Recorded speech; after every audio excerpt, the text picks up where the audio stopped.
Second सत्र में आप सभी का स्वागत है। हमारे बीच में श्रीमती वर्षा श्रीवास्तव, उपाध्यक्ष समवाय फाउंडेशन उपस्थित है, उनका स्वागत है।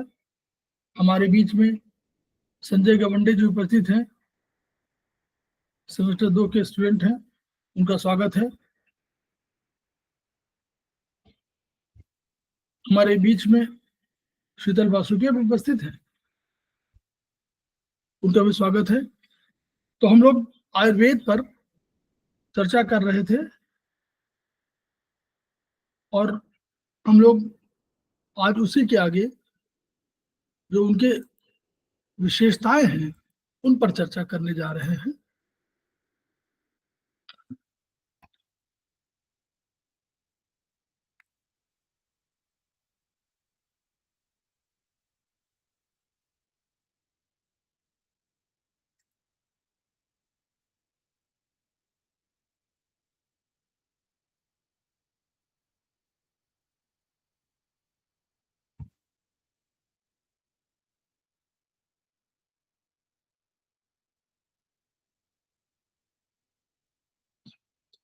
हम लोगों ने कल 10 द्रव्य सिद्धांत पढ़े थे और ये था कि आयुर्वेद में 9 द्रव्यों का कंसेप्ट है। महाभूत तो 5 हैं और उन्होंने 4 और माने, 4 द्रव्य माने, वो पाराभौतिक माना। तो उन्होंने कहा कि खादीन आत्मा, मनः कालो, दिशस्त द्रव्य संग्रह, सेंद्रियम चेतनम द्रव्यम, निरिंद्रियम अचेतनम। ये हमारे ऊपर पहले आया होगा शायद।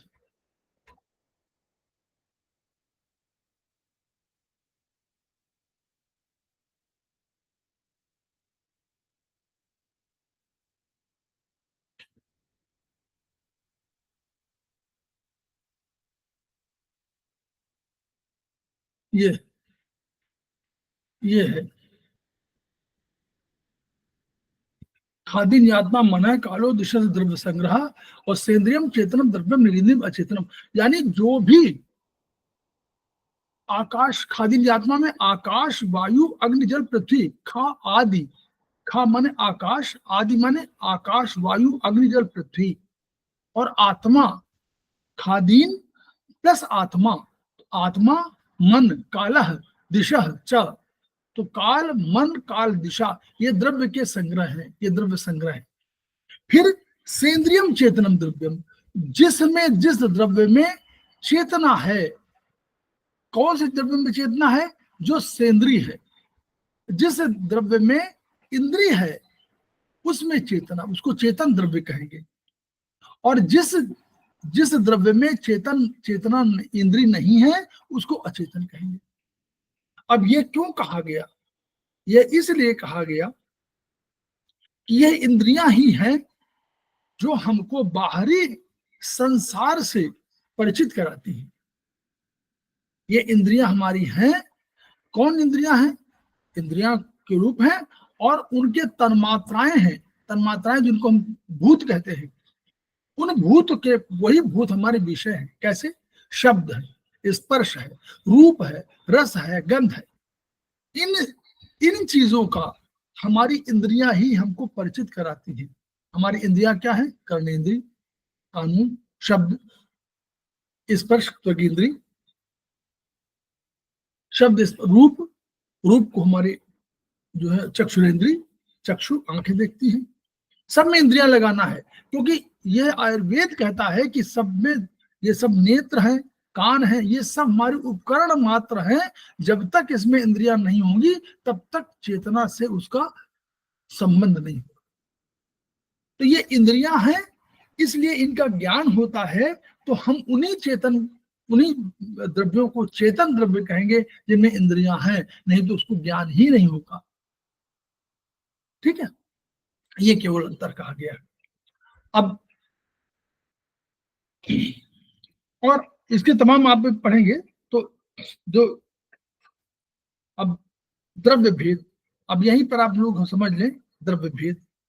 ये शायद आगे मिलेगा आपको, इसमें इसी मिलेगा। कारण द्रव्य एक ही।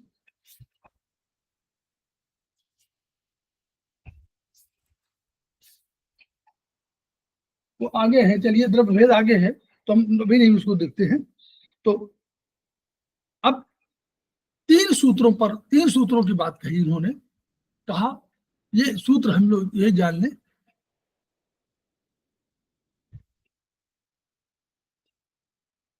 ये गौरव हम बता चुके हैं, हम लोगों ने बता दिया इसको। ये ज्ञान त्रिसूत्र हेतु लिंग औषध ज्ञानम स्वस्थातुर परायणम त्रिसूत्रम शाश्वतम पुण्यम। तीन सूत्र कौन से हैं? तो हेतु सूत्र है, लिंग सूत्र है और औषध ज्ञान सूत्र है। ठीक है, तो अब तीन चीजों। तो हेतु सूत्र तो वर्चुअली जो आयुर्वेद में कहा गया है, तो अभी हम लोग समझ रहे थे ना कि 9 द्रव्य हैं हमारे आयुर्वेद में। जब आयुर्वेदिक एक्यूप्रेशर में आपको एक ध्यान देना पड़ेगा कि आयुर्वेदिक एक्यूप्रेशर जब आप बोलते हैं तो उसमें आपको एक द्रव्य और ऐड करना पड़ेगा, वो है तम। तम को आयुर्वेद ने नहीं माना, लेकिन आयुर्वेदिक एक्यूप्रेशर ने उसको माना। उससे हमको सहूलियत हो गई कि हमारे पास 10 उंगलियां हैं और 10 उंगलियों के साथ साथ हमारे पास 10 द्रव्य हैं, तो हमको स्थापना में मदद मिल गई। और 10 हाथों में पैरों में क्यों हम लोग कर सकते थे? कि उसके पहले ये 2000 के आसपास का डेवलपमेंट है। ये जो आयुर्वेदिक एक्यूप्रेशर 2000 का डेवलपमेंट है, आयुर्वेदिक एक्यूप्रेशर। और उसके पहले 1988 के पहले प्रोफेसर पार्कजीवू की कंसेप्ट आ चुका था। प्रोफेसर पार्कजीवू ने इसको कंसेप्ट ये कहा था कि सुजोग थेरेपी कह दिया था। उन्होंने कहा जो भी कुछ ब्रह्मांड में है वो आपके मानव शरीर में है, तो उनका जो मानव शरीर में है वो हम उसको ब्रह्मांड में उसको पूरे कहीं ना कहीं हाथों में पैरों में मान सकते हैं। तो उन्होंने सुजोग थेरेपी कहा। सु माने हाथ, जोक माने पैर, तो हाथों पैरों में कर दिया। तो इसलिए आयुर्वेदिक एक्यूप्रेशर को सहायता ये मिली कि हमारे हाथों पैरों में हम लोग द्रव्य की स्थापना कर सकते थे। चलिए ठीक, यहां पर तो 10 हो गए। अब हेतु सूत्र जो आयुर्वेद कह रहा है, आयुर्वेद 3 चीजों कह रहा है कि आपके वेदनाओं के कारण क्या है, आपको क्यों परेशानियां होती हैं, क्यों रोग होते हैं, इन सबके रोगों के कारण उन्होंने बताए। तो उन्होंने अपना कहा कि काल बुद्धि इंद्रियार्था नाम योगो मिथ्या न चाति च। इसका अर्थ ये हुआ कि एक तो बुद्धि और एक काल और एक इंद्रियों के असात्म संयोग, 3 कारण हैं हमारी वेदनाओं के। 3 कारण हैं, काल है, दूसरा बुद्धि है और तीसरा क्या है? असात्म इंद्रियार्थ संयोग है। अब इससे डिराइव क्या हुआ? बुद्धि के माध्यम से ही हम कर्म करते हैं, इसलिए इस जो यहां पे लिखा हुआ है काल, असात्म इंद्रियार्थ संयोग और कर्म, बुद्धि के माध्यम से कर्म करते हैं, इसलिए कर्म को मान लिया गया कि बुद्धि हमको कहती है कि ये काम करिए, तो उस काम को करते हैं, तो ये कर्म को मान लिया गया कि इन तीनों में जब कभी कोई कारण होगा, इन्हीं में कोई प्रॉब्लम होगी। क्या प्रॉब्लम होगी? या तो ये बहुत अधिक योग होगा, योग माने जुड़ाव, या आप बिल्कुल नहीं होगा, और या मिथ्या होगा। योग माने जुड़ाव होता है, 2 चीज।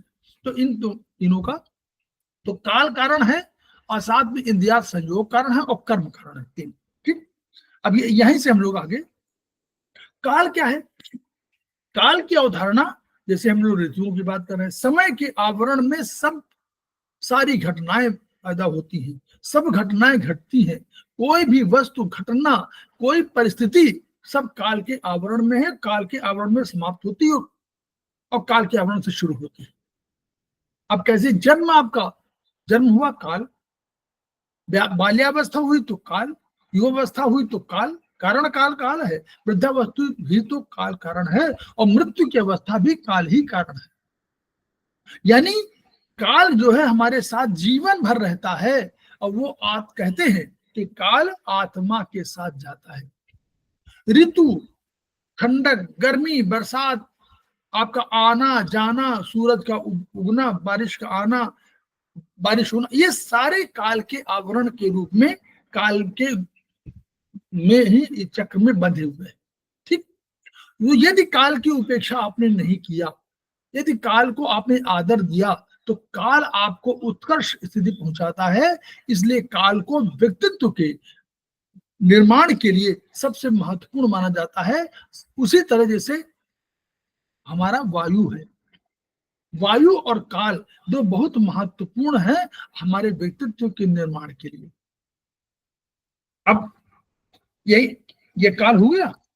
अब देखिए, तो काल में कालज रोग भी तो हो सकते हैं। कालज माने, देखिए अब काल में क्या है, एक काल में और जोड़ दीजिएगा जो आप लोग जन्म कह रहे हैं, प्रारब्ध। जो पुराने जन्मों में हमने कर्म किए हैं उसको प्रारब्ध बोलते हैं।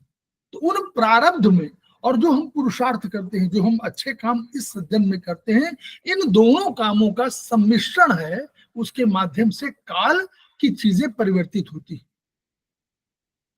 तो कालज, कालज रोग कैसे? कालज रोग बने काल के द्वारा उत्पन्न किए हुए रोग। कैसे? सर्दी आई, खांसी हो गई, गर्मी आई, सर्दी गर्मी लग गई, बारिश आई तो आपको इन्फेक्शन होने लगा। ये सब कालज रोग हैं, काल के वजह से उत्पन्न रोग हैं। तो ये तो हाई बीपी, लो बीपी, जितने भी ये कालज रोग हैं, नक्सीर है, पैरालिसिस है, ये सब है। तो का गर्मी का रोग, सर्दी का रोग, बारिश, सब सारे रोग कालज रोग हैं। और ये जो सूर्य जब उत्तरायण होता है, सूर्य दक्षिणायन होता है और उत्तरायण होता है, तो उत्तरायण में सूर्य प्रबल होता रहता है। तो जब सूर्य प्रबल होता रहता है तो सूर्य हमसे अब एनर्जी लेता है, देता नहीं है, एनर्जी लेता है। जो जब हमारा सूर्य दक्षिणायन होता है तो हमको एनर्जी देता है।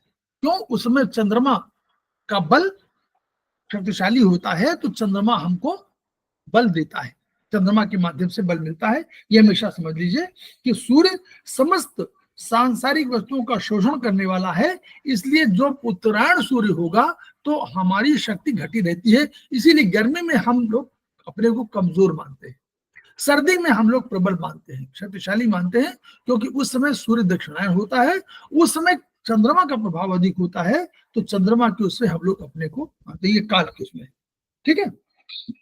अब असात्म इंद्रियार्थ संयोग कैसे है? अब देखिए, इसको यहां पर नहीं लिखा हुआ। असात्म माने, सात माने अनुकूल, कोहेजन, जैसे कहते नहीं, हम बहुत कहते हैं कि एक दूसरे से संबंध बहुत बढ़िया है उनके, वो साथ में संबंध है। अनुकूल हमारा और आपका मिलन, दो फ्रेंड्स हैं, कहीं बड़े बड़े दोनों पक्के फ्रेंड है, जो पक्कापन है वो साथ संबंधों की बात इशारा कर रहा है। कई विचारों में मिलते हैं, है ना, विचार कर्म मिलते हैं कि भाई ये काम कैसे करना है, तो ये साथ में संबंध है। असाथ माने साथ में न हो, अनुकूल न हो। तो ऐसे हमारे ये कौन है? इंद्रियार्थ, इंद्रिय के विषय, इंद्रियार्थ माने इंद्रिय के विषय। इंद्रिय के विषय क्या है? अब आप नोट कर लीजिएगा, इंद्रिय के विषय क्या है? शब्द, स्पर्श, रूप, रस, गंध, यही तो विषय है। इन्हीं विषयों के माध्यम से ही तो हम ज्ञान ग्रहण करते हैं। तो असात्म माने साथ में न हो, इंद्रियार्थ माने इंद्रिय के विषयों के साथ संयोग। तो इस पर ही हम लोगों को, यही हमारा किसका कारण है? किसका कारण है? ये रोगों का कारण है। रोग, इनसे क्यों रोग? अब भाई आप कहें कि ऐसे रोग कैसे हो जाएंगे, यही तर्क है। तो ये आपको बाद में सिखाया जाएगा, चरक चरक 3 में आपको मिलेगा। लेकिन हम लोग थोड़ा सा इसमें विचार अभी कर लेते हैं ताकि हम लोग कंसेप्ट थोड़ा सा क्लियर हो जाए कि क्या असात इंद्रियार्थ संयोग है, क्यों बार बार बोलते हैं। ठीक है, गवंडे जी है कि नहीं, ज्वाइन किए कि नहीं? हाँ सर। ठीक, तो हाँ, ये बहुत आवश्यक है। ये आपको चरक 3 में मिलेगा। चरक 3 में वो विषय पढ़ाया नहीं जाएगा, न 3 में न 2 में, तो वो थोड़ा सा समझ लीजिए तो आपको अच्छा लगेगा। ये कहीं इसमें नहीं लिखा है, किताब में नहीं, किताब बाहर का है, ये चरक में है। ये चरक 3 में हमारे दर्ज है, लेकिन बेसिकली चरक संहिता में है, लेकिन यहाँ चरक 3 में भी आपको ये। अब आंखों का, जैसे मान लीजिए हमारे 5 शब्द स्पर्श रूप रसगंध, तो 5 में हम लोग बोलेंगे ना, शब्द में कान होगा, आंखों में होगा, आंखों में क्या होगा, रूप, रूप माने आंखें, रूप से जो इंद्रियां है वो आंखें, कर्णेंद्रिय, वो चक्षुरेंद्रिय है, तो चक्षु, तो आंखों में क्या है, मान लीजिए कोई तेज चमक वाली वस्तु है, उसको आप लगातार निहारे देखें तो उससे आंखें खराब हो जाएंगी। सूर्य चमक रहा है, सबसे बड़ा आग का गोला है, उसको आप लगातार निहारिए। इवन ये कहते हैं कि जब आपका सूर्य ग्रहण पड़ता है तो कहते हैं कि इसको देखना नहीं चाहिए। वो इसलिए कहते हैं कि उतनी तेज चमक से अगर आप देखेंगे तो इसको क्या कहते हैं, अतियोग बोलते, इसको अतियोग बोलेंगे, यानी आप लगातार देख रहे हो, क्या फायदा है देखने का। या कोई आप देखिए जो कारखाने में काम करते हैं, वो जब कोई चमकीली चीज होती है तो उसको एक मशीन से पहले आंखों में लगा देते हैं कोई शीशा, तब उसको करते हैं, क्योंकि वो जानते हैं कि ये केवल ऐसे नहीं कि कोई चिटकनी आके लग जाएगी, ऐसा नहीं है, बल्कि वो मानते हैं कि इतनी रोशनी उनके लिए ठीक नहीं है आंखों के लिए। तो ये इस तरह जो देखना है ये बिल्कुल ये अतियोग है। और चमकीले पदार्थ को हम देख ही नहीं सकते, हम देखेंगे ही नहीं, ये भी आपका अयोग है, ये भी बीमारी का कारण है। हट ये जो कहते हैं आपकी ब्रेन ये नहीं करेंगे, वो भी आपका है। अब दूसरी, तीसरी आंखों का क्या है, क्या है तीसरी का, अयोग। देखिए 3 है, अयोग, अति, आगे लिखा होगा कहीं, ये इसको पढ़ लीजिए तब।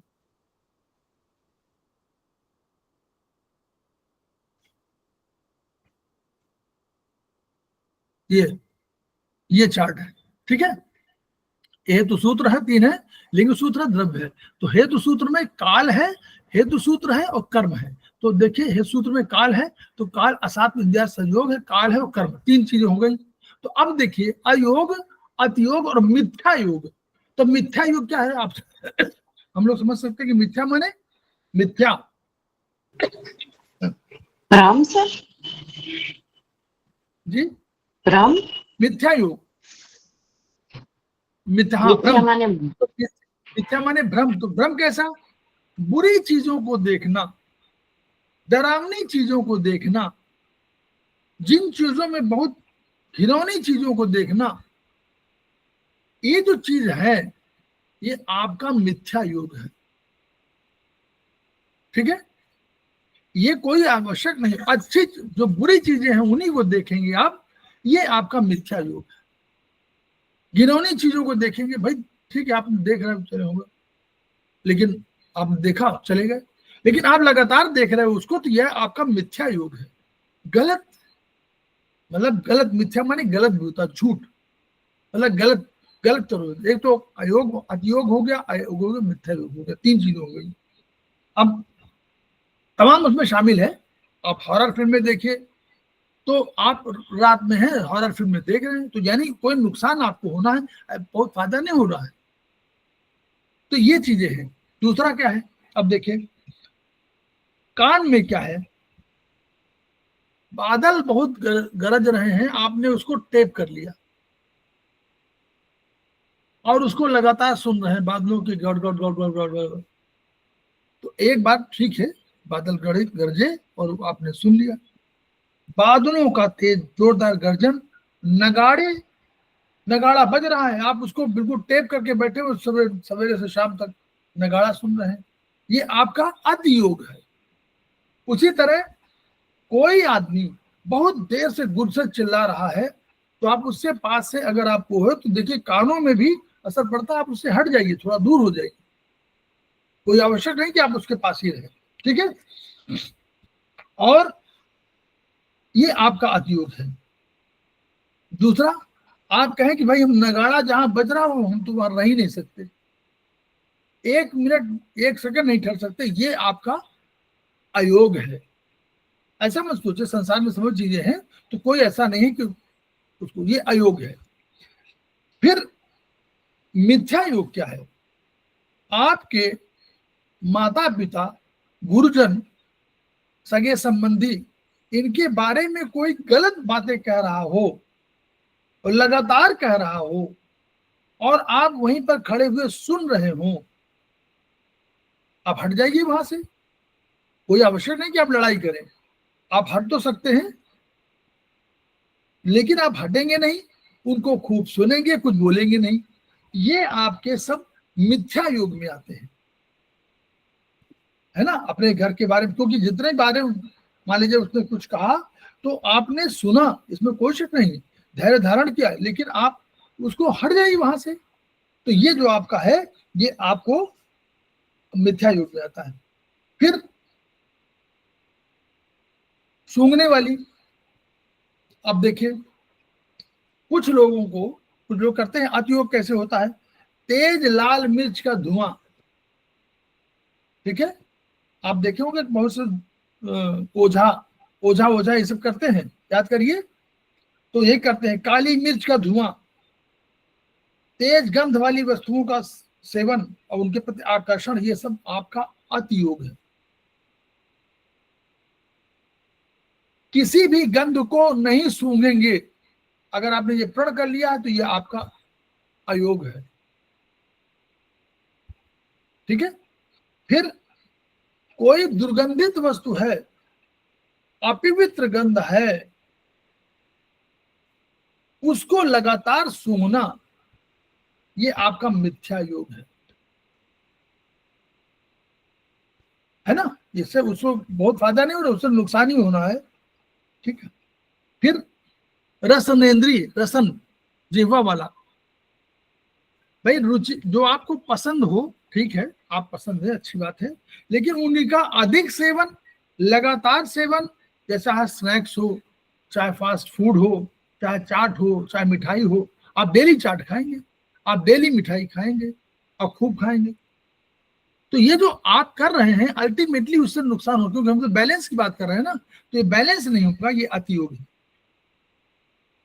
बच्चे या बड़े कोई भी हो, तो किसी भी विशेष रस को काम नहीं पी पाएंगे। जैसे मान लीजिए आपको कहा गया कि आप कोल्ड ड्रिंक नहीं पीते, चलिए अच्छी बात है, लेकिन कोल्ड ड्रिंक कभी नहीं पिएंगे ऐसा प्रण भी नहीं करना है।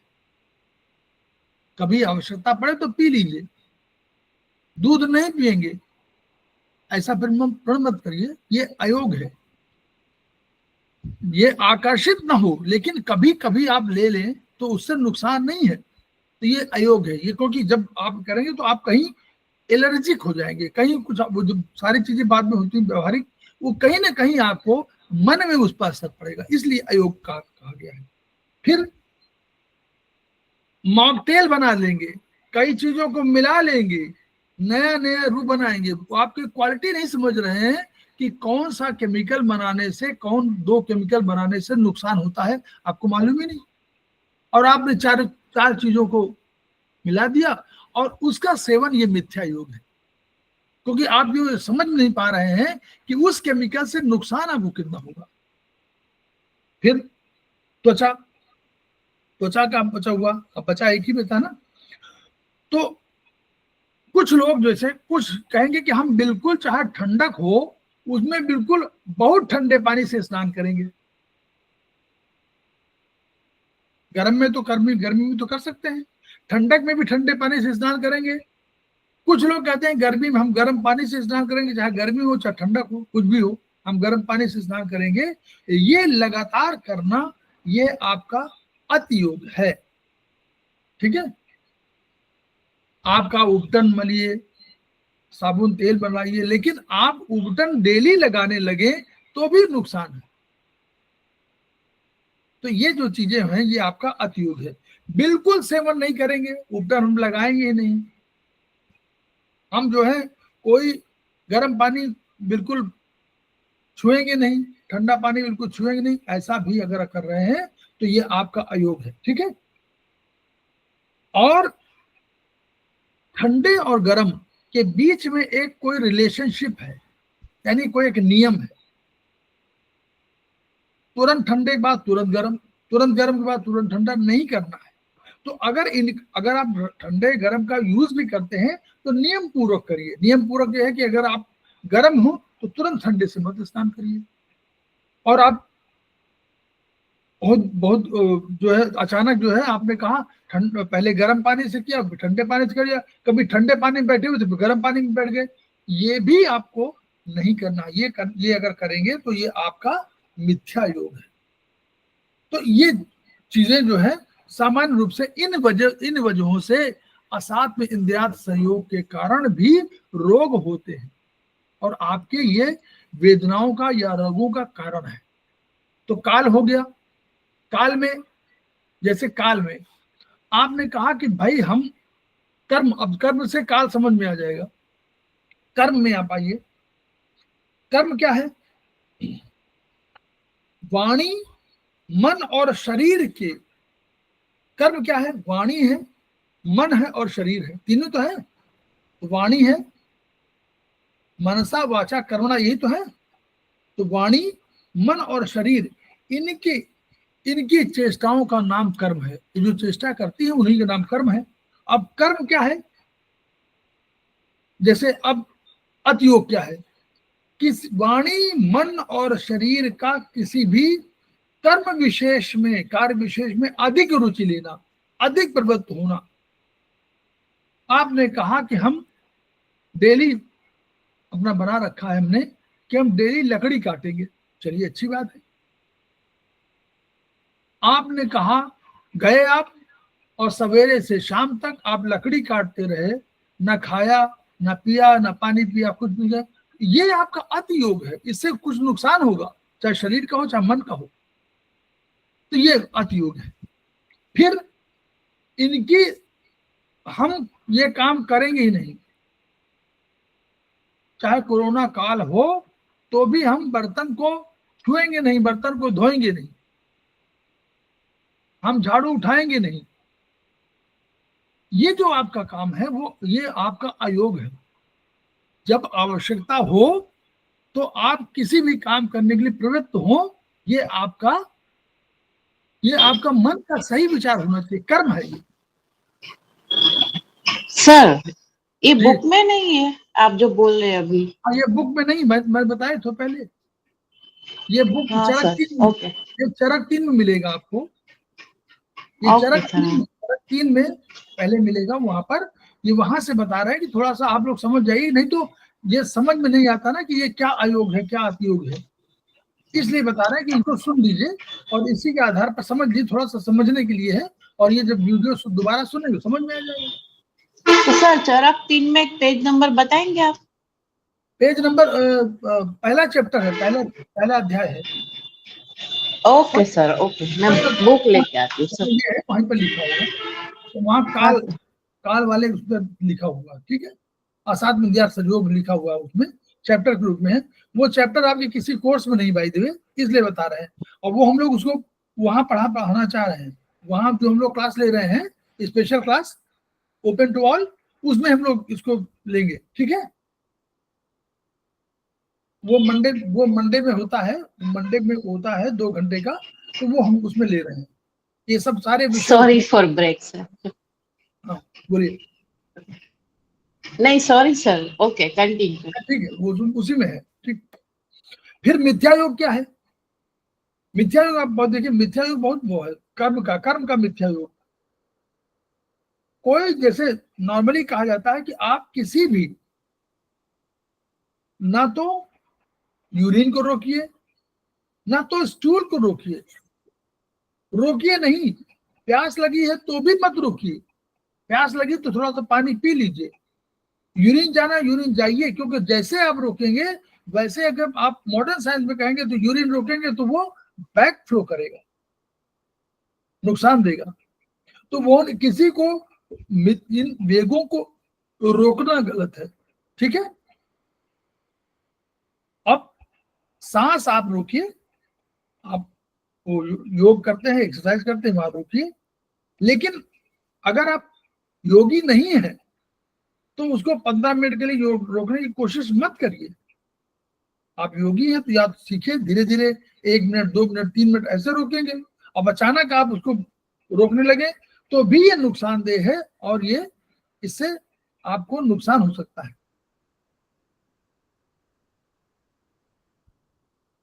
आप मॉर्निंग वॉक जाते हैं, चाहिए, अच्छी बात है, लेकिन आपने बिल्कुल डिसाइड कर लिया कि हम 20 किलोमीटर डेली चलेंगे, आप ना खिलाड़ी हैं ना आपको दौड़ना है, तो आप 20 किलोमीटर चलना का निर्णय ले लें, तो वो आपकी एनर्जी कहीं लॉस कर रहा है ना, तो वो मिथ्या योग। शरीर अंग कोई भी हो उसको आपको साफ सुथरा रखना है, क्योंकि जो सीक्रेशंस हो रहे हैं वो बाहर निकलते जाए, टॉक्सिन निकलते जाए, इसके लिए भी शरीर का स्वच्छ रहना आवश्यक है। और कुछ लोग जो अपने को कोड़े से मारते हैं, आपने देखा होगा, फिल्मों में दिखाई पड़ता है ना कोड़े से मारना, तो ये कोड़े से मारने वाला अगर आप डेली कर रहे हैं तो ये भी आपका इसी मिथ्या कर्म में आता, मिथ्या योग के कर्म में आता, कर्म का मिथ्या योग है। फिर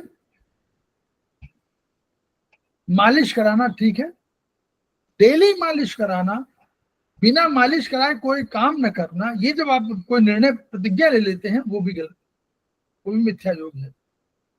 फिर और देखिए, मन वाले चुगली करना, झूठ बोलना, असमय बिना से किसी बात में झगड़ा, कुछ लोग होते हैं बस 1 मिनट बैठा दीजिए और दूसरे मिनट में झगड़ा शुरू हो जाएगा उनका। हमारे एक मित्र थे, वहीं पर स्टेशन में जा रहे थे, 4 लोग वो लोग थे, 3 लोग ये लोग थे, बिना बात के झगड़ा करने लगे और मारपीट शुरू कर दिया, बिना कोई बात, बिना कोई बात नहीं थी।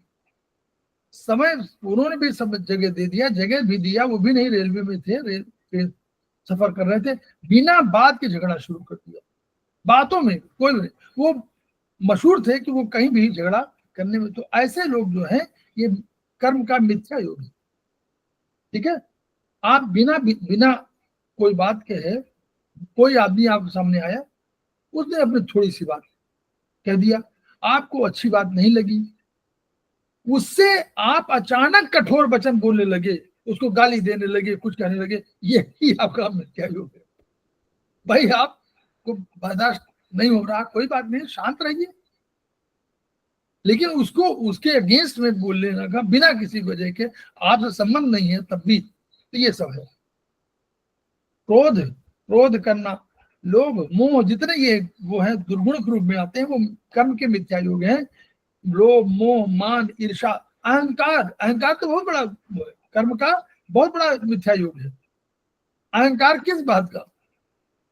वहां तो लिखा हुआ है कि जो भी यावंतो ही लोके मूर्तिमंतो भाव विशेषा तावंत पुरुष, और यावंत पुरुष तावंतो लोके, तो जो भी ब्रह्मांड में वो आपके अंदर, जो आप में है ब्रह्मांड में है, तो आप अलग तो है नहीं ना, हम में और गवंडे जी में कोई अंतर है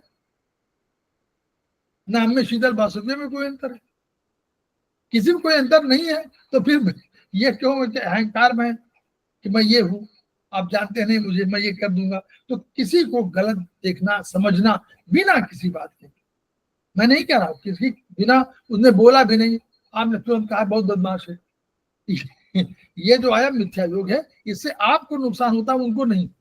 तो ये जो आपका है ये वेदनाओं का कारण है, तो ये कर्म का और यही काल का भी है। काल में कहा, जैसे उन्होंने कहा ना, काल में कहा कि आप बारिश में, आपने कहा कि बारिश में आप जाकर के लेटे रहेंगे, बारिश में, बारिश हो रही है, आप लेटे रहेंगे, आप बोलेंगे मैं 12 घंटे लेटूंगा, तो ये आपका अतियोग है, ऐसी आवश्यकता नहीं है। ये अयोग है कि बिल्कुल बारिश में बाहर निकलेंगे नहीं, वो भी अयोग है। और मिथ्या योग क्या है कि आप ये आपको आवश्यकता नहीं है और तब भी आप दुष्काम करने के प्रवृत्त होते हैं, तो वो मिथ्या योग है। तो इस तरह, तो इनसे परिणाम क्या होगा? काल में जरा आएगी, बुढ़ापा आएगा, क्षुधा, तृषा, प्यास लगेगी, भूख लगेगी, और अंत में परिणाम क्या है? मृत्यु। उधर कर्म का है, इनसे क्या होगा? धी भ्रंश, धी माने बुद्धि का नाश होगा। अब बुद्धि क्या है? बुद्धि क्या है? जो सही चीजें हो, नित्य माने जो सही चीजें हो उनको गलत समझना और गलत चीजों को सही समझना, ये बुद्धि भ्रंश है। ठीक है, मान लीजिए जो अहित कारक हो, जो आपके अहित के लिए हो, अहित कारक हो, उनको अच्छा समझना, ये तो बुद्धि कहते हैं ना, बुद्धि भ्रष्ट हो गई है, यही है। अहित कारक को हित कारक समझना और हित कारक को अहित कारक समझना, ये आपका सही विषय को, सही चीजों को गलत समझना और गलत चीजों को सही समझना, यही आपका बुद्धि का भ्रंश होना है, बुद्धि का नष्ट होना है। तो ये इनसे अलग अलग ये कर्म करेंगे तो आपको प्रज्ञापराध ये होता है, ये अपराध आपसे होता है। ठीक, इसके विपरीत करेंगे, अगर आप इससे विपरीत करें कि जो सही विषय है उनको सही समझे और जो अहित कारक चीजें हैं उनको अहित कारक समझे, तो ये आपका बुद्धि बेस्ट है। तो कहते हैं कि भाई उसकी बुद्धि बहुत बहुत बुद्धि शार्प है, वो सब सही गलत का निर्णय तुरंत ले लेता है। फिर धैर्य, धैर्य क्या है? धैर्य, धृति, धृति माने धैर्य। धृति वंश क्या होता है? देखिए, मन तो हमेशा चंचल होगा। धैर्य क्या है? मन, हमारा जो हमारे अंदर मन है ना, वो मन बहुत चंचल होता है। चंचल माने बहुत मूवमेंट वाला होता है, बहुत तेज गमन करता है।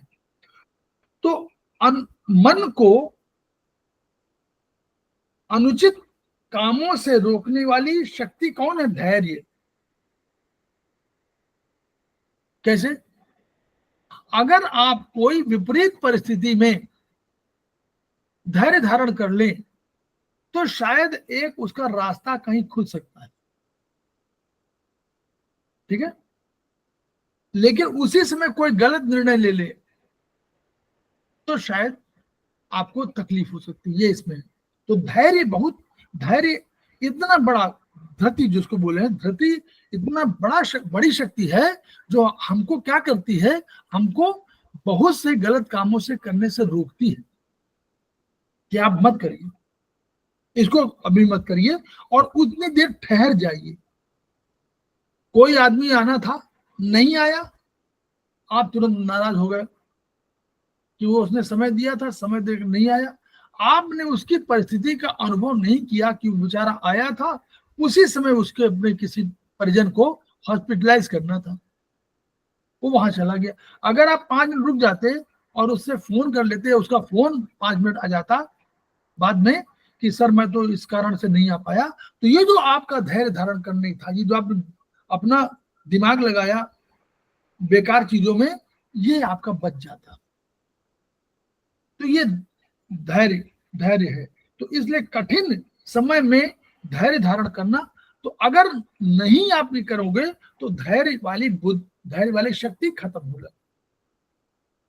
संस्कृत में कहा गया है कि त्याज्यम न धैर्यम विधुरेपि काले, मतलब किसी भी कठिन समय में भी आपको अपना धैर्य नहीं छोड़ना है।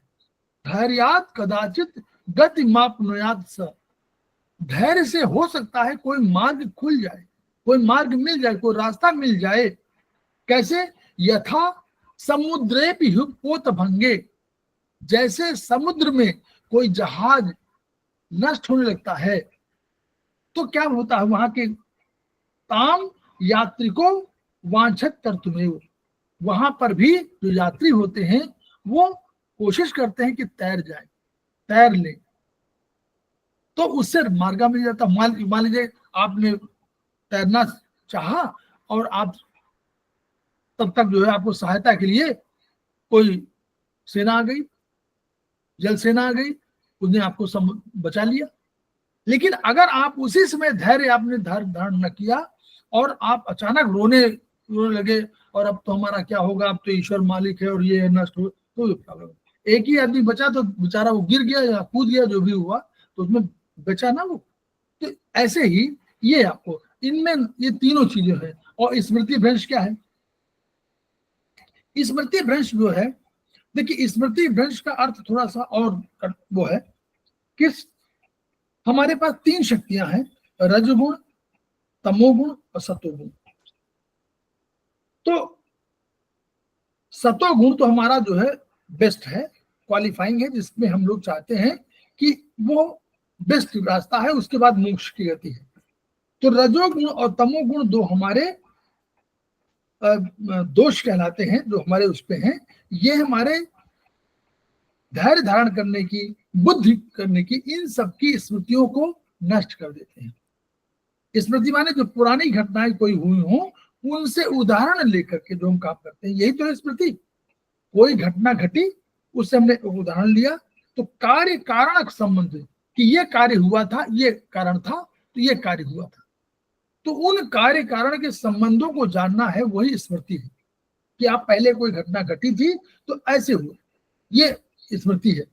तो अगर आहार विहार मान लीजिए आपका, आपने मान लीजिए कहा कि जब हम बीमार होते हैं तो हमको मूंग की दाल खानी चाहिए, मान लीजिए ये डॉक्टर ने बताया, आप इसको भूल गए और आप मूंग की दाल के अलावा सारी दाल खाएंगे, तो ये आपका स्मृति हुई ना, भंग।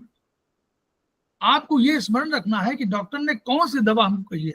मान लीजिए एलोपैथ आप खा रहे हैं, उसने कहा कि सल्फागोनाडिन मत खाइए, तो सल्फागोनाडिन को नहीं खाना है, क्योंकि स्मृति होगी तभी तो सल्फागोनाडिन को, नहीं तो उसको भूल जाएंगे, उसको खा लेंगे। कोई इंजेक्शन लगवाने के लिए मना किया, कहते इसमें इंजेक्शन मत लगवाइए, तो वही आप इंजेक्शन लगवा लेंगे। ये स्मृति, स्मृति बताएगी ना कि हमको मालूम है, हमको ये काम नहीं करना है। आपको सर्दी लगी हुई है, डॉक्टर ने कहा कि सर्दी में आप ठंडे पानी से मत नहाइएगा, और आपको स्मृति भूल ही गए, आप ठंडे पानी जाके नहा लिए, तो और आपके टेम्परेचर और घट जाएगा, आपको और ज्वर आ जाएगा।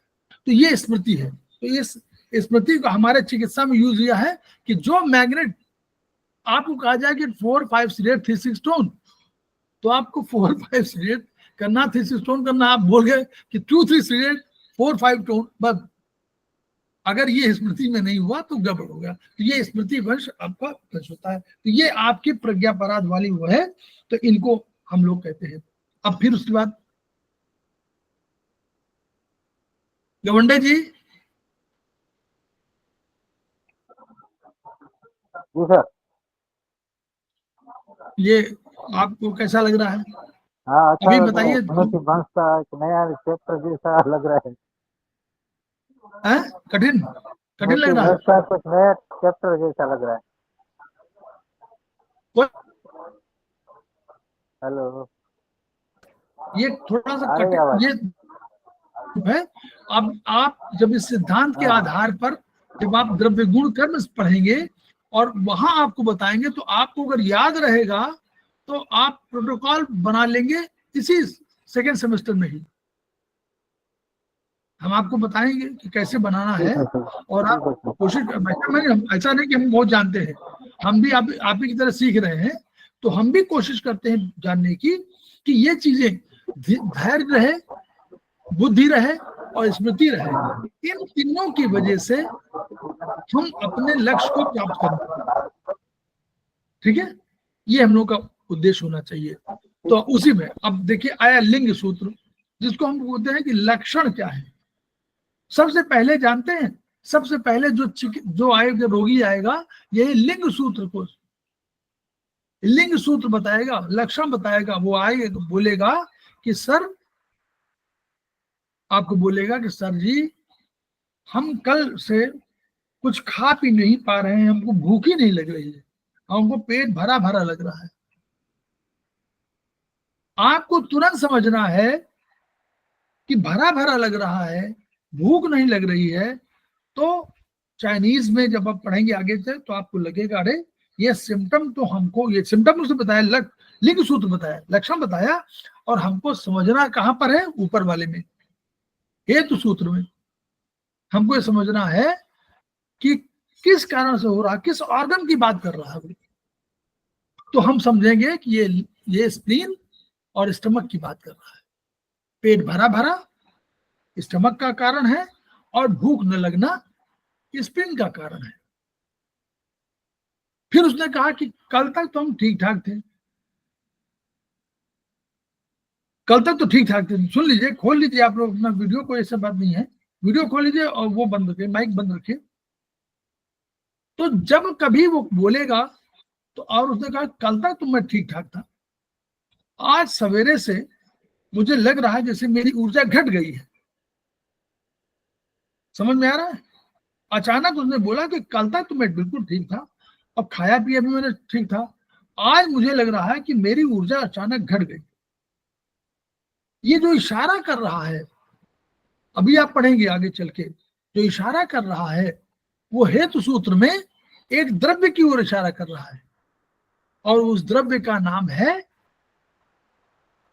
जो इशारा कर रहा है उस द्रव्य का नाम है लंग्स, उस द्रव्य का नाम है स्प्लीन।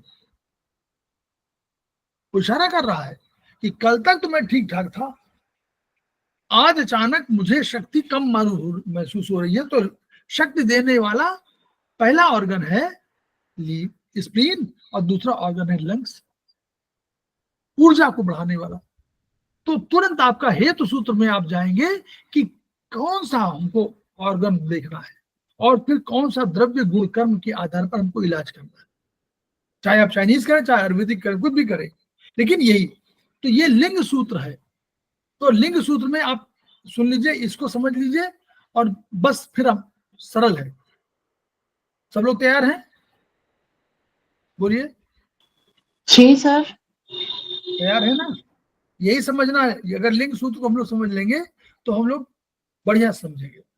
अब इसमें केवल अंतर ये है कि लिंग सूत्र में अगर किताबों में कुछ थोड़ी सी डिफरेंट चीज दी हुई हो, लिखी हो, तो आप उनके प्रति अवज्ञा मत करिए, लेकिन जो चीज मैं कह रहा हूं इसको ध्यान पूर्वक सुनिए।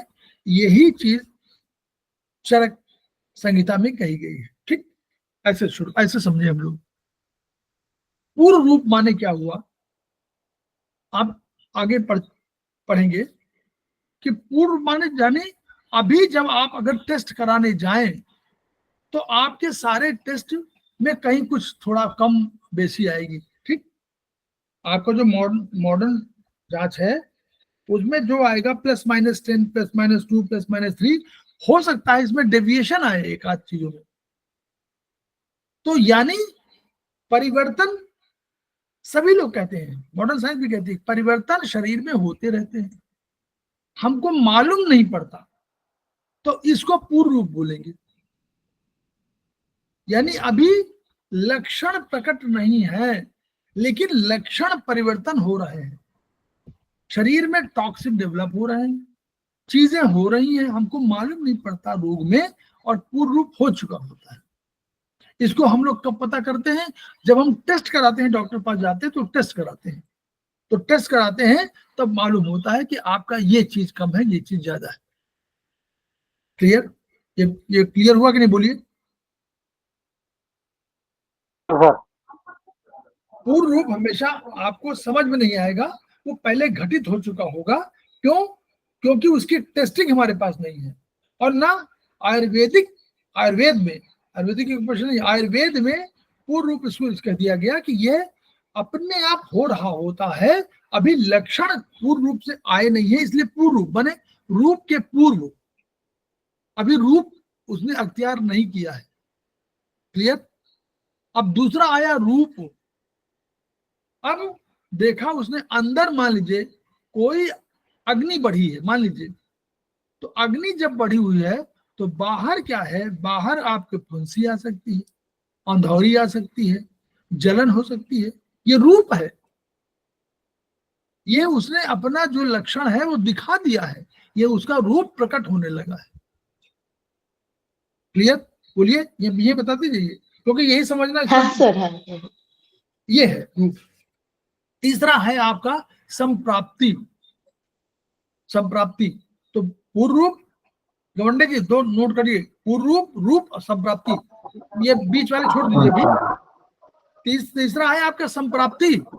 संप्राप्ति माने पूरा प्राप्ति, यानी कोई भी लक्षण पूरा क्लैरिटी ऑफ। अब आपको ये नहीं कह सकता कि ये चीज नहीं है। अब वो आपको जो, अगर आपने इलाज नहीं किया तो वो संप्राप्ति माने लक्षण पूरे स्पष्ट रूप से आ जाएंगे। वो जो आपका अंधौरी है वो बढ़ चुकी होगी, जलन और बढ़ चुकी होगी, वो चीज क्योंकि रूप से अब वो अपने पूरे रूप में आ चुके हैं। पहले तो छोटे छोटे दाने के रूप में दिखेंगे, तो ये रूप है, लेकिन संप्राप्ति माने पूरा लक्षण प्रकट रूप से आपके सामने आ गया, ये संप्राप्ति है। 3 चीज पहले समझ लीजिए, तो फिर उपशय अनुपशय की बात करें, ठीक है। तो उपशय और अनुपशय ये लक्षण सूत्र में टेस्टिंग है, ये टेस्ट है, ये रूप पूर्व रूप और रूप संप्राप्ति की श्रेणी में नहीं आता। उपशय क्या है? उपशय उदाहरण से बता दे। तो आपने कहा कि आप गए और आपने कहा कि मुझे ठंडक लग गई है,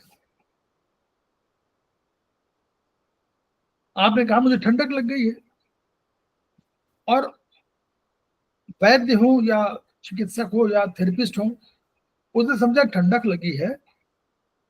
पहले हम सामान्य रूप से बात करें, कोई गया कि आपने कहा जाकर के मुझे ठंडक लग गई,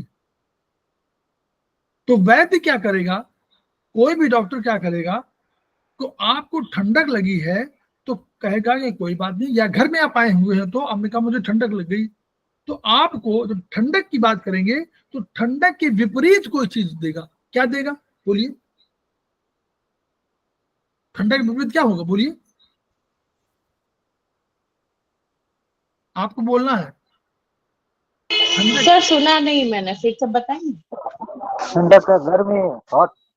आपने कहा मुझे ठंडक लग गई है, और घर में हाँ आप आए, आपने कहा मुझे ठंडक लग गई है, तो घर वाले क्या करेंगे ठंडक के विपरीत? सर कितना कुछ करेंगे वो तो, अरे गाढ़ा बनाएंगे, तुरंत चाय ओढ़ाएंगे, तुरंत पहले गरम आप, चाय पियेंगे, हाँ यस काढ़ा पिलाएंगे। यस, नहीं काढ़ा, गरम गरम चीज चाय कॉफी पिलाएंगे, और कहेंगे कंबल ओढ़ लीजिए, कोट पहन लीजिए, आप बिना कोट के चले गए थे, यही बोलेंगे ना, बिना कोट के हाँ चले गए सर। थे, तो कंबल पहनेंगे, कोट पहना देंगे, चाय पिला देंगे, गरम चीजें दे देंगे। ये क्यों? और उससे जैसे आपने गरम चाय पिया तो आपने कहा अब महसूस हो रहा है, हम डॉक्टर बात नहीं कर, सामान्य बात कर रहे हैं, तो आपने कहा अब मुझे थोड़ा सा अच्छा महसूस हो रहा है, तो वो समझ जाएंगे कि हाँ ठंडक लगी थी, ठीक है। ये आपका उपशय है। उसी तरह डॉक्टर के पास जाएंगे तो डॉक्टर क्या करेगा, वो तुरंत कहेगा कि अच्छा अब ठंडक लगी है, तो ठंडक लगने के लिए जो भी उसके पास होगा, पहले तो वो कंबल उड़ा देगा, भाई कंबल उड़ दीजिए, कोई बात नहीं, आपके पास कोट नहीं है घर में, है नहीं, अच्छा चाय पिला देते हैं। तो ये पिला करके जब आप कहेंगे कि मेरी स्थिति अब पहले से बेटर है, वो समझ जाएगा कि ठंडक लगी, क्योंकि उसने क्या किया है, ठंडक के विपरीत चीजें दे दिया है, ठंडक से विपरीत चीजें दे दिया है, तो ये टेस्ट हो गया, उसने टेस्ट कर लिया कि वास्तव में आपको ठंडक लगी है, ये उपशय है। उसने टेस्ट किया, उसने कोई उपचार नहीं दिया, लक्षण नहीं देखा, उसने इन लक्षणों के आधार पर जो आपने बताया उसने उल्टा दिया, आपके इस ठंडक की वजह, ठंडक के अगेंस्ट में जो चीज दे सकता था वो, चाहे वो खाने पीने की चीज दे, मान लीजिए आपने ठंडक कहा तो उसने आपको दे दिया, मान लीजिए गुड़ दे दिया, गुड़ भी गर्म होता है तो गुड़ दे दिया, या इस तरह चीजें दे दिया, तो ये आपके विपरीत प्रभाव वाली है, इसलिए उससे टेस्ट हो गया। ये अनुपशय क्या है? आपने कहा मुझे ठंडक लगी है, उसने आपको कहा कि ये जो कंबल हटा दीजिए, और उसने कहा कि हम वो आपको वो पिला देते हैं, अब उसने कहा कि हम कोल्ड कॉफी पिला सकते हैं, या हम कोल्ड ड्रिंक पी लीजिए, कोल्ड ड्रिंक पिला दिया, तो कोल्ड ड्रिंक पिला दिया, तो जब अगर आपकी सर्दी बढ़ गई तो वो समझ जाएगा कि वास्तव में इनको सर्दी लगी है। क्यों? क्योंकि उसने सर्द चीजें दी है ना, उसने उसी रोग के समानार्थी चीजें दिया, ठंडक है तो ठंडक में और ठंडी चीजें दे दिया, तो उससे आपका रोग बढ़ गया। ये टेस्ट है, उसने समझ लिया कि वास्तव में ठंडक लगी। तो अगर विपरीत दिया था तो उपशय, और समानार्थ दिया हुआ था अनुपशय। तो बस इसको इस तरह समझिए तो पूर्व रूप, रूप, संप्राप्ति, 3 चीजें। उपशय अनुपशय टेस्ट है जिसमें आपको जो उसकी विपरीत देना उपशय उपशय में आता है, अनुपशय समान देना अनुपशय में आता है। ठंडक में ठंडक चीजें, गर्मी में गर्मी चीजें, तो आपका अनुपशय। और ठंडक में उल्टी चीजें, गर्म चीजें उपशय, और ठंडक गर्मी में ठंडक चीजें उपशय। ठीक, क्लियर हुआ गौंडे जी? जी सर। यही बता, जी सर, जी। ये तमाम चीजों पे, जैसे मान लीजिए आप बहुत परिश्रम करके आए, तो उसने कह दिया कि परिश्रम करके आए, थकान हो गई है, कहा जरा आराम कर लीजिए, तो आपने कहा अब मुझे ठीक लग रहा है, वही उल्टा हुआ ना, तो उल्टा उसने उपशय कर लिया। तो ऐसे ऐसे टेस्ट होते थे ये है।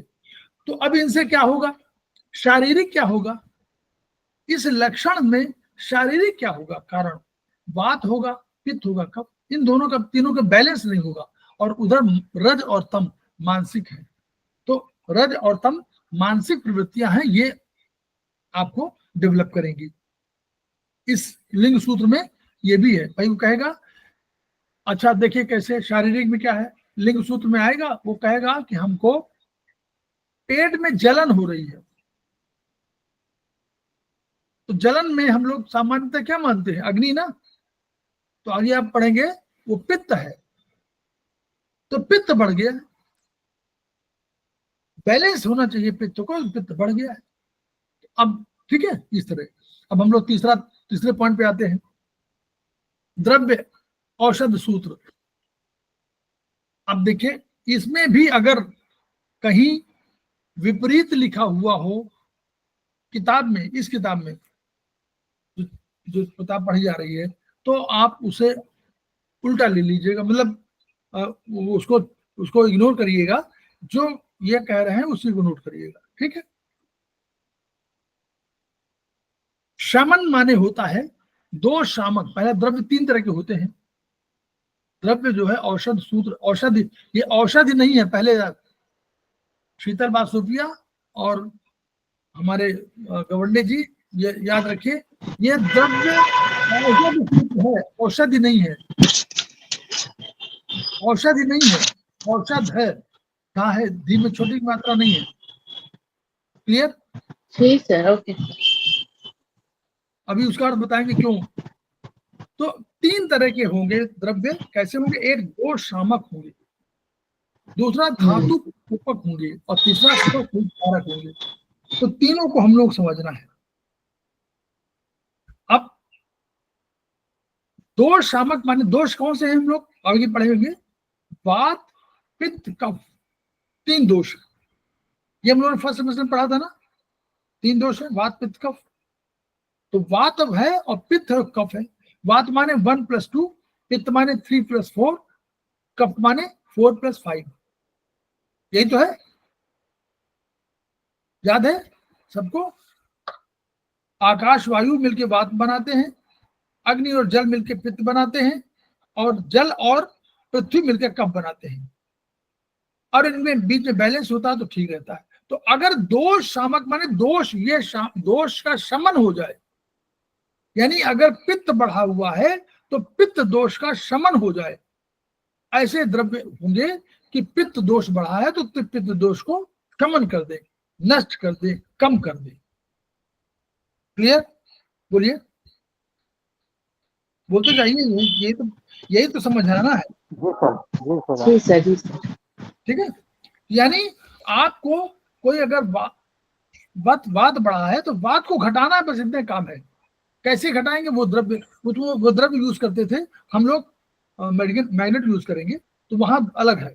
वात में वात दोष बढ़ा हुआ है तो वात दोष में वो क्या करते थे, वो द्रव्य यूज करते थे, ऐसे द्रव्य यूज करते थे कि इससे हमारा वात जो है दोष कम हो जाए। पित्त बढ़ा तो पित्त दोष कम हो जाए, कफ बढ़ा तो कफ दोष कम हो जाए। ठीक है, तो जैसे पित्त का शमन कैसे, पित्त बढ़ा होता तो घी पिला देते थे। पित्त में अगर बढ़ा हो तो घी पिला दीजिए, और कफ अगर बढ़ा हो तो मधु, शहद पिला दीजिए, वो करते थे। लेकिन हम लोग तो मैग्नेट से करते हैं। ठीक है, अब देखिए, अब दूसरा धातु प्रकोप प्रकोपम माने क्या हुआ? प्रकोप माने बढ़ाना, कम नहीं करना। धातु प्रकोपम माने बढ़ाना, प्रकोप करना। कोप, कोप माने क्या होता है? कोप, कहते हैं कोप कर दिया। कोप भवन, तो भवन से याद आता है ना किसी रानी का नाम, कैकेयी माँ, गुस्सा। कैकेयी, कैकेयी। हाँ सर। हाँ, तो वो कोप भवन, तो कोप माने बढ़ाना, कोप करना, क्रोधित हो जाना। तो धातु, धातु प्रकोप माने धातु बढ़ जाए। ऐसे द्रव्य भी होते हैं कि जो आपके धातुएं कौन है? रस, रक्त, मांस, मेद, अस्थि, मज्जा, शुक्र, ये और वात, पित्त, कफ सब शामिल कर लीजिए। ये कोई द्रव्य ऐसे हो सकते हैं जो इनको बढ़ा दे, ये सम अवस्था में हो, इनको बैलेंस फॉर्म में हो और इनको इम्बैलेंस फॉर्म में क्रिएट कर दे, ऐसे भी हो सकते हैं। क्लियर? जैसे जैसे एग्जाम्पल वहां दिया हुआ है, दूध के साथ खिचड़ी नहीं खानी चाहिए।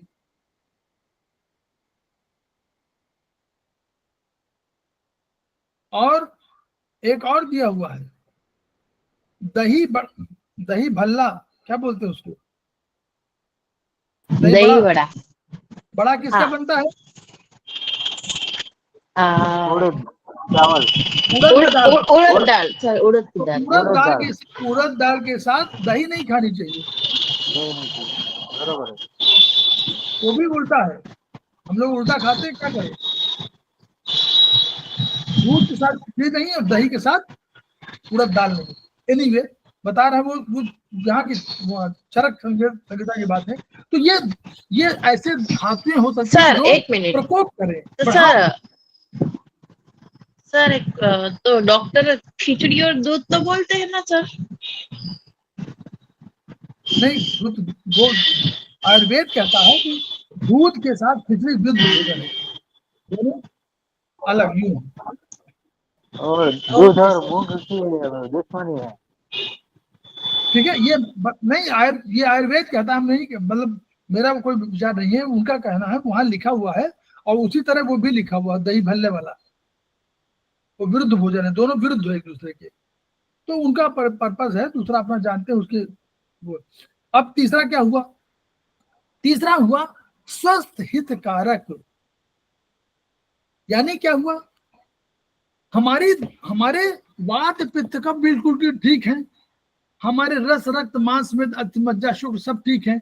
तो इनको स्वस्थ ही रखना है, सम अवस्था में है तो स्वस्थ रखें, ऐसे हितकारक होंगे। ऐसे द्रव्य भी होते हैं। तो तीन तरह के द्रव्यों की बात की गई। एक दोष को नष्ट कर देंगे, एक धातुओं को बढ़ा देंगे, मतलब सम अवस्था से विषम अवस्था कर देंगे, और तीसरा होगा कि स्वस्थ को स्वस्थ ही रहने देंगे। तीन तरह के हुए, ये अर्थ है इसका। बस यहां से आप समझिए, वो सब अलग है। अब देखिए, ये है उत्पत्ति भेद। अब ये जो है, तो हम लोग इसमें, इससे बढ़िया तो हम लोग वो समझ लेते हैं, तो वो आगे चैप्टर में आएगा तो हम लोग यहीं पर समझ लेते हैं। अभी समय है कि नहीं? बोलिए, करना है कि नहीं करना, बताइए।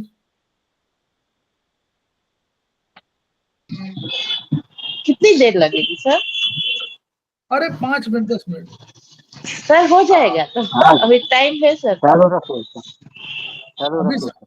15 मिनट बाकी, 15 मिनट में हो जाएगा। हाँ, साढ़े, हाँ 15-20 मिनट में हो जाए। हाँ ठीक है। अब देखिए, दो चीजें हैं। एक, ये आप चैप्टर खोलूं क्या, देखता हूँ कहीं खिल जाए तो।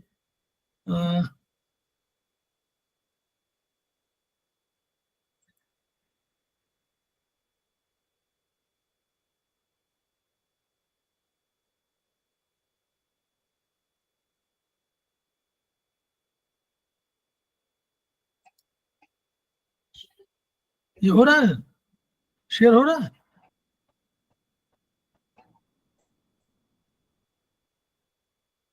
ठीक है। द्रव्य, हाँ, बस ये हम द्रव्य को ये समझ लें, बाद में परिभाषा समझ लें। द्रव्य से द्रव्य के भेद समझ लीजिए, बस इसको समझना है, बस खत्म करें। द्रव्य में दो चीजें, कारण और कार्य। आप जानते कि नहीं जानते? कारण और कार्य माने क्या हुआ? एक कारण है और एक कार्य है। कारण माने रीजन, आधार, और कार्य माने रिजल्ट। जैसे हमारा शरीर है वो कारण है, और जो हम काम करते हैं वो कार्य है। ये समझ गए कि नहीं? यही समझना है पहले। सब पहला है कारण क्या है? रीजन, किसकी वजह से क्या कार्य हो रहा है। तो ये कारण माने रीजन और कार्य माने रिजल्ट,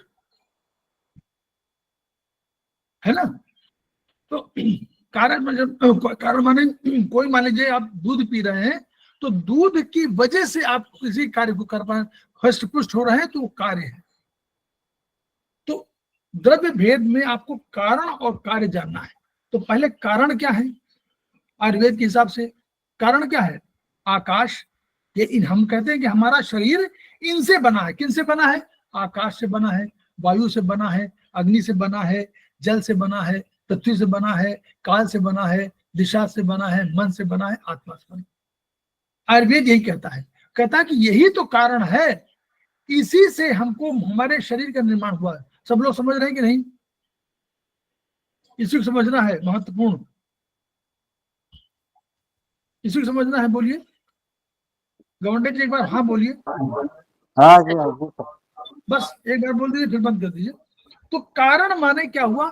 हमारा जिन चीजों से हमारा शरीर बना है वही तो कारण है।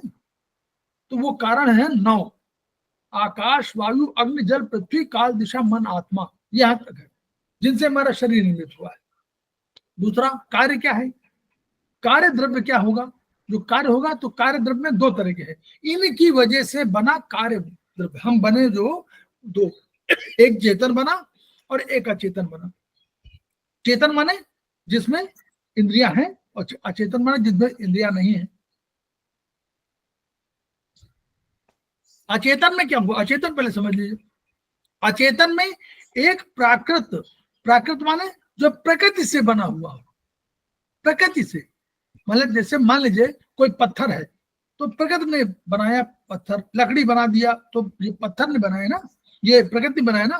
तो जो प्राकृत माने जो प्रकृति की वजह से हुआ।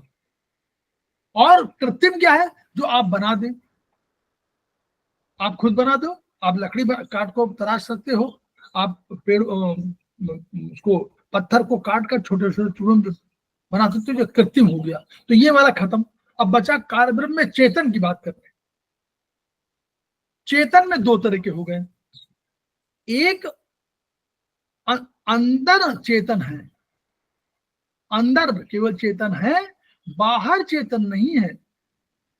और एक बाहर और भीतर दोनों से चेतन है। हम लोग क्या है? हम लोग अंदर भी चेतन है और बाहर भी चेतन है हम लोग। और देखिए अंतर चेतन कौन है? जो अंदर से चेतन है लेकिन बाहर से चेतना दिखाई नहीं पड़ रही है। वो 4 है केवल। नंबर 1 वनस्पति, दूसरा वानस्पत्य। तो वनस्पति क्या है? वनस्पति वो है जिसमें फूल नहीं होता, सीधे फल होता है। हम लोग क्या कहते हैं? गूलर के फूल। बोलिए। इसमें फूल नहीं होता, केवल फल होता है। गूलर के फूल बोलते हैं ना, गूलर के फूल कहते हैं गूलर के फूल। तो गूलर में फूल ही नहीं होता। तो गूलर में फूल नहीं होता तो पुष्प नहीं होता, केवल फल आता है। इसको वनस्पति बोलते हैं। दूसरा वानस्पत्य है। वानस्पत्य में पहले फूल फिर फल। जैसे आम, केला, ये सब पहले फूल आएगा फिर फल आएगा। सब लोग समझ रहे हैं मैडम? जी सर। जी सर। हाँ ठीक, बस समझ लीजिए, बहुत बढ़िया है। इसी को समझ लीजिए, बस खत्म। क्योंकि ये बहुत महत्वपूर्ण है, कोई बताता नहीं, बताएगा नहीं इस तरह। वनस्पति यानी जिसमें फूल नहीं आएगा, सीधे फल आएगा। गूलर में फूल नहीं आता, सीधे फल आता है। तो कहते हैं गूलर का फूल हो गया वो। यानी गूलर में फूल होता है ना। और कटहल में भी ऐसा होता है सर? है? कटहल में, एक फ्रूट। कटहल में भी होता है, हो सकता है, मुझे नहीं मालूम, लेकिन गूलर में नहीं आता। गूलर का फूल एक फ्रेज है। दूसरा वानस्पत्य, जिसमें फूल भी पहले फूल आएगा फिर फल आएगा। तीसरा बीरुथ।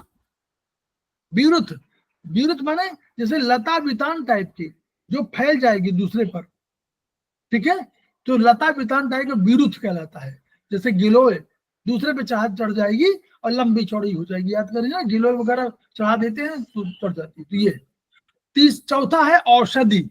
औषधि है, यहाँ देखिए, इसमें औषधि में कहते हैं कि जिसमें कोई चीज पहले पक जाए, यानी अपना स्वरूप नष्ट कर ले, तभी वो खाने योग्य होगी या किसी यूज होगी। जैसे गेहूं, सरसों क्या होता, पहले पकता है, कहते हैं ना गेहूं पक गया, यानी अपना जो पूरा स्वरूप था उसको नष्ट कर दिया, पीला हो गया। पहले हरा था, बाद में पीला हो गया। सरसों है ना, ये मतलब पीला हो गया और सोने की तरह का हो गया, और तब वो अपना स्वरूप नष्ट करके तब वो कंज्यूमेबल होता है, उसको बोलते हैं औषधि। गेहूं, जौ, चना इसी श्रेणी में आते हैं, ठीक है। तो ये चार ये हो गए। तो चार अंतः चेतन है। ये क्या है, अंदर से चेतन है तभी तो डेवलप करते हैं। अगर अंदर से चेतन न होते तो बीच से कैसे बन जाते, बोलो। लेकिन बाहर से दिखाई नहीं पड़ते, बाहर से दिखाई नहीं पड़ते। अब दूसरा, अब आएगा बहिरंत चेतन, यानी बहि चेतन अंतः चेतन, दोनों, बाहर से भी चेतन और अंदर से भी चेतन। इसमें देखिए कहते हैं, इसमें जरायुज, इसमें मतलब पिंड से, पिंड के रूप में, ठीक है। कैसे, पिंड के रूप में, जैसे हम लोग पिंड के रूप में पूरा मदर से जन्म लेते हैं, ये हमारा जरायुज, पिंडज। दूसरा क्या है, अंडज, अंडों से जन्म लेते हैं, अंडा निकलता है और तब उससे बाद में रहता है और कुछ काल बाद वो अंडे से बनता है कोई। स्वेदज, जो जो आपको कीड़े मकोड़े बहुत होते हैं, जो आपको स्वेद से, स्वेद माने स्वेट, स्वेट से पैदा होते हुए स्वेदज कहलाते हैं। और उद्भिद, जो नीचे जमीन पे फोड़ करके नीचे से धरती से फोड़ के निकलते हैं, या धरती में रहते हैं या जल में रहते हैं, वो उद्भिज कहलाते हैं। ये चार तरह की श्रेणी इधर है और चार तरह की श्रेणी उधर है। और ये आपका द्रव्य भेद है। ये सारे द्रव्य के आधार हैं, ये कारण हैं और ये कार्य है। ये आपको समझाने का दृष्टिकोण है कि इसी पर आपको आगे चल के द्रव्य पर चर्चा होगी। तो यहां तक हम लोगों की चर्चा जो है सूत्र पर हो गई, त्वचा पर हो गई, लिंग सूत्रों पर हो गई, औषध सूत्र पर हो गई, और हम लोगों का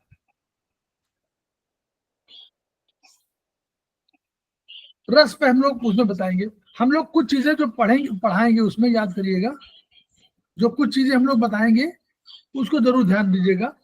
ये हम लोग स्पेशल क्लास में कोशिश कर रहे हैं, स्पेशल क्लास जो हम लोग लें उसमें कुछ चीजें आपको बता दें, वो आपके शामिल है, वो क्लास आपके क्लासेस में शामिल है। हम क्या कर रहे हैं, जोड़ रहे हैं कि जो आपका सेकेंड सेमेस्टर है उसमें मान लीजिए टिटाई 7 है और उससे जुड़ा हुआ 16 है, 16 कोई पढ़ाना नहीं चाहता, तो 16 के हम कुछ चैप्टर आपको बता देंगे, तो आप दोनों को जोड़ पाओगे। तो जब ये आपको ज्ञान बढ़ाएगा, अदरवाइज ज्ञान देखिए, पढ़ लीजिए, वीडियो है, वीडियो को 10 बार सुन लेंगे, 1-2 महीने बाद ये वीडियो आपको यूट्यूब में अवेलेबल रहेंगे, आप अपना आराम से सुनिएगा, जितना पढ़ने का कोई खत्म नहीं होना है। अभी तो आपको थोड़ा करना ही भी, बाद में तो यूट्यूब में तुरंत आ जाएगा, अपना देखते रहिए, 10 बार पढ़िए। इसके पहले तमाम वीडियो हैं उनको आप सुन सकते हैं, अपना ज्ञान बढ़ाइए। और जब एक कंसेप्ट क्लियर हो जाएंगे, आपको ट्रीटमेंट में देर नहीं लगेगी।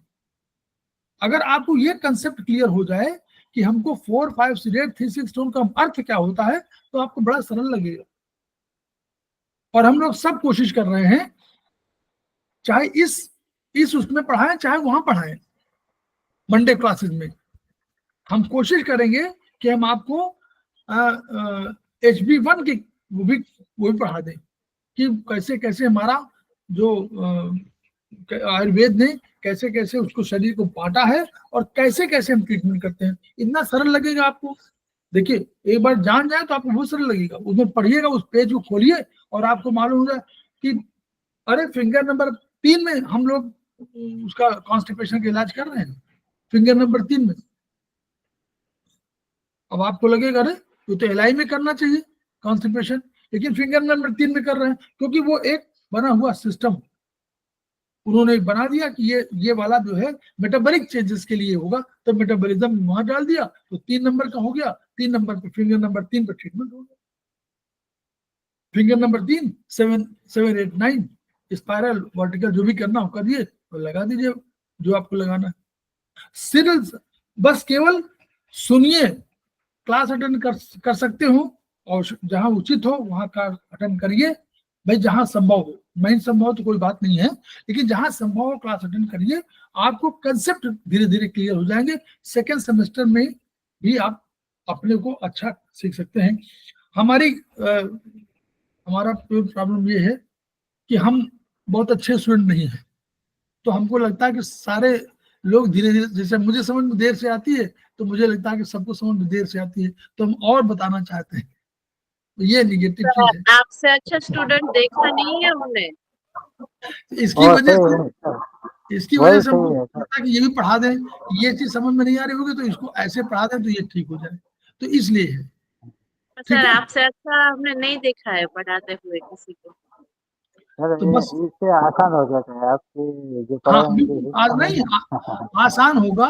और हम आपको हाँ देखिए हमारा काम क्या होता है, हम जितना मेरे पास है मैं सब चाहता हूँ मैं सब दे दूं, हाँ, कोई कोई इससे फायदा डायबिटीज होगा में कि वो आपको शब्दों का फायदा समझ होगा। नहीं आता, जी वो आप समझा देते हैं। हाँ, तो बहुत बहुत बढ़िया। और खेमका सर के सपनों को हम लोग पूरा करें, सपने वही है, सबको हाँ मालूम है, each one reach one, each one ठीक है। Teach one, each one teach one. इन्हीं शब्दों के साथ हम लोग फिर कल शनिवार है, तो कल तो हम लोग क्लास है, कल तो कल तो शनिवार है ना, कल क्लास है। जी परसों हम सर। लोग, हाँ परसों का हम लोग का एक उसका है योग योग योग नहीं, नेचुरोपैथी वाला है। नेचुरोपैथी में उसको भी जरूर करिएगा, उसमें यह है कि कौन चीज खाने से क्या बीमारी है, किन चीजों के न खाने से बीमारी होती है। बहुत बढ़िया टॉपिक इसीलिए दिया है हमको, हमने कहा ये दीजिए ताकि हमारे लोगों को मालूम पड़े, और ये हम लोग कभी कभी सेमेस्टर 9-10 में पढ़ेंगे ये चीज। ठीक, थैंक यू सर।